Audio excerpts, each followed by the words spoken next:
নমস্কাৰ এতিয়াৰে পৰা অসম বিধানসভাত নাথাকিব জুম্মাৰ নামাজৰ বাবে 2 ঘণ্টাৰ বন্ধ অসম বিধানসভাৰ শৰৎকালীন অধিৱেশনৰ 30 আগষ্ট শুক্ৰবাৰৰ দিনটোত এক গুৰুত্বপূৰ্ণ সিদ্ধান্ত গ্ৰহণ কৰা হয় সেই অনুসৰি অসম বিধানসভাত প্ৰতি শুক্ৰবাৰে দিনৰ ভাগত ইছলাম ধৰ্মীয় বিধায়কসকলৰ জুম্মাৰ নামাজৰ বাবে যি বিৰতিৰ ব্যৱস্থা কৰা হৈছিল সেই ব্যৱস্থা বিলুপ্তি কৰা হৈছে অসম বিধানসভাৰ পৰৱৰ্তী অধিৱেশনৰ পৰা এই ব্যৱস্থা কাৰ্যকৰী হ'ব উল্লেখযোগ্য যে সৈয়দ সাইদুল্লাহৰ দিনৰে পৰা কাৰ্যকৰী হৈ অহা এই নিয়ম দেশৰ আন কোনো ৰাজ্যতেই নাই শাসক পক্ষৰ ফালৰ পৰা এই সিদ্ধান্ত সৰ্বসন্মতিক্ৰমে গ্ৰহণ কৰা হৈছে বুলি কোৱা হৈছে যদিও কেইবাজনো ইছলাম ধৰ্মীয় বিধায়কে অৱশ্যে এয়া সৰ্বসন্মতিক্ৰমে গ্ৰহণ কৰা সিদ্ধান্ত নহয় বুলি কোৱাৰ লগতে এই সিদ্ধান্তক বিজেপিৰ একাংশ বিধায়কৰহে সিদ্ধান্ত বুলি আখ্যা দিছে ইছলাম ধৰ্মীয় বিধায়কসকলৰ একাংশই মুকলিকৈ এই সিদ্ধান্তক আদৰণি জনোৱাৰ পৰিৱৰ্তে দুখ পাইছো বুলি উল্লেখ কৰিছে এই সন্দৰ্ভত কংগ্ৰেছ বিধায়ক ৱেজ আলী চৌধুৰীয়ে সংবাদ মাধ্যমৰ আগত কয় যে অত্যন্ত দুখৰ বিষয় যে স্বাধীনতাৰ পূৰ্বৰে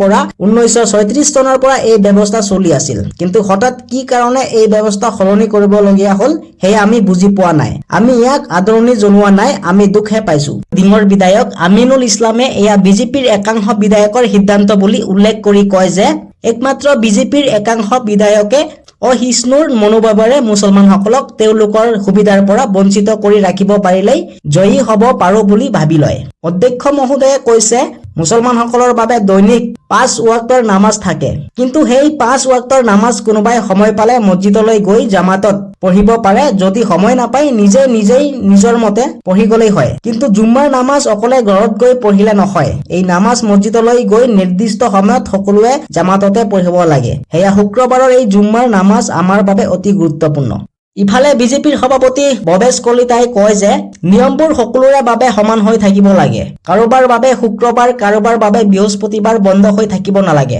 যেহেতু আমাৰ দেওবাৰ বন্ধৰ দিন হিচাপে আছে এই ব্যৱস্থা থাকিলে আমাকো বৃহস্পতিবাৰে আমাৰ বাইদেউসকলক সোমবাৰে বন্ধ দিয়ক তেওঁলোকে সোমবাৰে শিৱ মন্দিৰলৈ যায় কোনোবাই মঙ্গলবাৰে হনুমান মন্দিৰলৈ যায় কোনোবাই শনিবাৰে শনি মহাৰাজক পূজা কৰিবলৈ যায় এনেকৈ থাকিলে ৱৰ্কিং ডেট কোনো নাথাকিব আমাৰ কাৰণে কৰ্মই ধৰ্ম